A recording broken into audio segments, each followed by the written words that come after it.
بسم اللہ الرحمن الرحیم۔ السلام علیکم۔ عجیب ترین چوری کا واقعہ۔ ایک نہایت شاطر اور ماہر چور نے چوری کی خاطر مہنگا لباس زیب تن کر کے معزز اور محترم دکھائی دینے والے شیخ جیسا حلیہ بنایا اور صرافہ بازار میں سونار کی ایک دکان کے اندر چلا گیا۔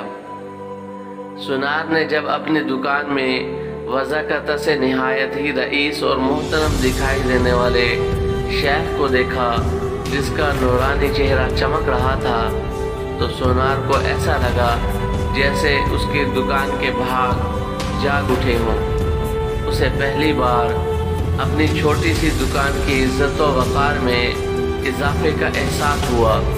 سونار نے آگے بڑھ کر شیخ کا استقبال کیا۔ شیخ کے محروب میں چور نے کہا، آپ سے آج خریداری تو ضرور ہوگی، مگر اس سے پہلے بتائیں کیا آپ کے لیے ممکن ہے کہ آپ اپنی سخاوت سے ہمارے ساتھ مسجد بنانے میں حصہ ڈالیں؟ اس نیک کام میں آپ کا حصہ چاہے ایک درہم ہی کیوں نہ ہو۔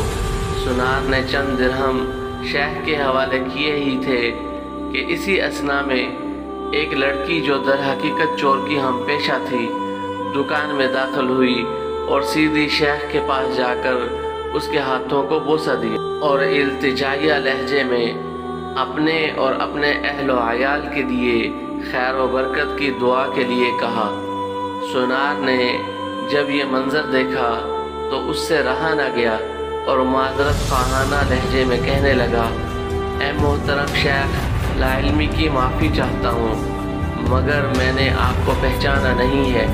لڑکی نے یہ سن کر تعجب کا اظہار کیا اور سونار سے مخاطب ہو کر کہنے لگی، تم کیسے بدنصیب انسان ہو، برکت، علم، فضل اور رزق کا سبب خود چل کر تمہارے پاس آ گیا ہے اور تم اسے پہچاننے سے قاصر ہو۔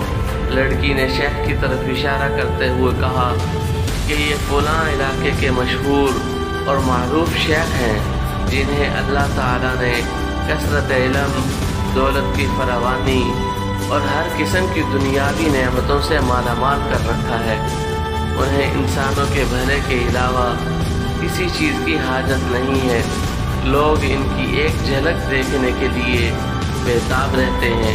سونار نے شیخ سے معافی مانگتے ہوئے کہا کہ شیخ صاحب، میں معافی کا طلبگار ہوں، میرا سارا وقت اس دکان میں گزرتا ہے اور باہر کی دنیا سے بے خبر رہتا ہوں، اس لیے اپنی جہالت کی وجہ سے آپ جیسی برگزیدہ ہستی کو نہ پہچان پایا۔ شیخ نے سونار سے کہا، کوئی بات نہیں، انسان خطا کا پتلا ہے۔ غلطی پر نادم ہونے والا شخص اللہ تعالیٰ کو بہت پسند ہے۔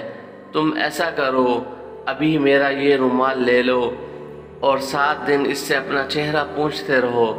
7 دنوں کے بعد یہ رومال تمہارے لیے ایسی برکت اور ایسا رزق لے آئے گا جہاں سے تمہیں توقع بھی نہ ہوگی۔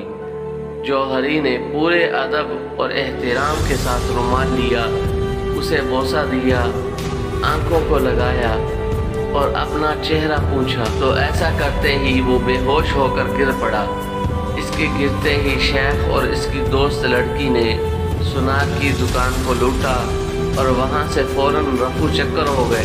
اس واقعے کو جب 4 سال گزر گئے اور سونار رو دھو کر اپنا نقصان بھول چکا تھا، تو 4 سال کے بعد پولیس کی وردی میں ملبوس 2 اہلکار سونار کی دکان پر آئے۔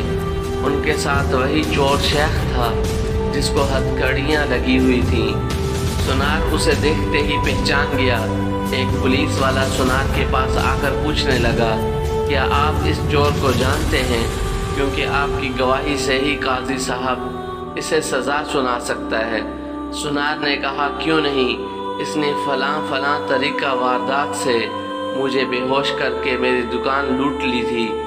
پولیس والا شیخ کے پاس گیا اور اس کی ہتھکڑی کو کھولتے ہوئے کہنے لگا، تم نے جس طرح دکان لوٹنے کا جرم کیا تھا، ٹھیک اسی طرح وہ ساری کارروائی دہراؤ تاکہ ہم طریقہ واردات کو لکھ کر گواہ سمیت قاضی کے سامنے پیش کر کے تم پر فرد جرم عائد کروا سکیں۔ شیخ نے بتایا کہ میں اس طرح داخل ہوا اور یہ کہا، اور میری مددگار لڑکی آئی، اس نے فلاں بات کی، پھر میں نے رومال نکال کر دکاندار کو دیا۔ پولیس والے نے جیب سے ایک رومال نکال کر شیخ کو تھمایا۔ شیخ نے سونار کے پاس جا کر اسی طریقے سے اسے رومال پیش کیا تو پولیس والا سونار سے کہنے لگا، جناب آپ بالکل ٹھیک اسی طریقے سے رومال کو چہرے پر پھیریں جیسے اس دن پھیرا تھا۔ سونار نے ایسا ہی کیا اور وہ پھر سے بے ہوش ہو گیا۔ شیخ نے اپنے دوستوں کی مدد سے دوبارہ دکان لوٹ لی جنہوں نے پولیس والوں کا بھیس بدل رکھا تھا۔ اللہ تعالیٰ آپ سب کو اپنے حفظ و امان میں رکھے اور دونوں جہانوں کی خوشیاں عزتوں کے ساتھ نصیب فرمائے۔ آمین ثم آمین۔